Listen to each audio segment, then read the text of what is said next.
How do we eliminate feedback with EQ? Interestingly enough, it's very similar to how we fix EQ and make things sound better in instruments and vocals. The only difference is we're using a much narrower filter.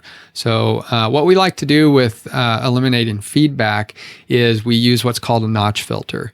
And we take that cue to 10 or more, whatever your console goes to, try to create the narrowest notch filter you can. It's tough to do this on an analog console, but you can kind of trick around with it a little bit, fool around and get the semi-parametric EQ to do a little bit of feedback control, but it's like taking a sledgehammer instead of using a scalpel on it. So on your parametric EQ, select a Q frequency and notch it to a Q of 10 or more, and then sweep across that range.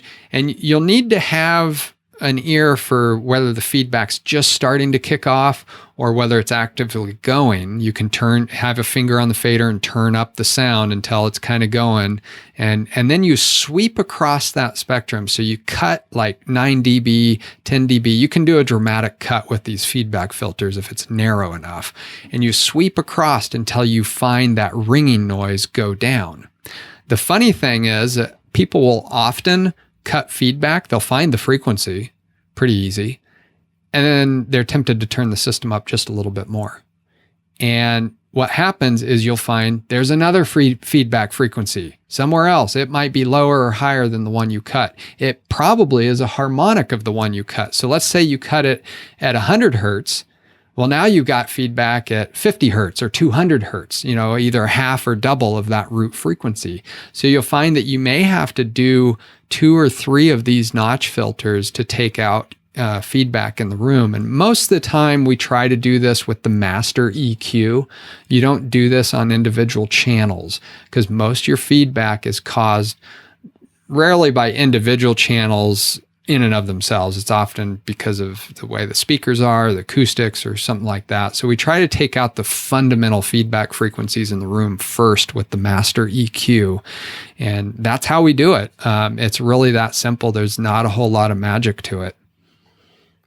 This reminds me of something that happened at our church a couple of weeks ago. We're having a feedback problem, and we don't have that very often, but you do occasionally, even whenever you're an experienced mixer, even in the same room. And I wasn't running sound that day, so that we were talking about it afterwards. They're like, it was Beth's mic, my wife's mic, because she sings kind of quieter. So usually she's the offender of any type of feedback because her mic is running the loudest, And I don't know if it's probably just, over a decade of experience in this. I'm like, it wasn't her mic, it was the acoustic guitar. And they're like, how do you know that? It's like, I honestly don't know. Like, it's just some kind of intuition. And so I happened to look at it the next week during rehearsal. They're like, help us solve this problem. And they were over compressing the acoustic guitar and didn't realize it. So the acoustic guitar was being compressed like negative 24 dB was that threshold. Like, it was just slamming it down. And so they kept turning up the acoustic guitar. I can't hear it.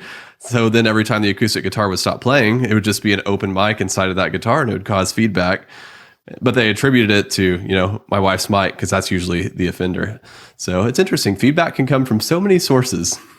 Yeah, it can, especially if your church still is using stage monitors and things like that. That can be a big offender. Piano mics are another one. If you've got the acoustic piano and you've got a lot of other instruments or live reinforcement around it, that the lid on the piano acts like the top of the acoustic guitar. It just is a resonator and it picks up everything and just kind of kicks it off. So it can be tricky to get a handle on that.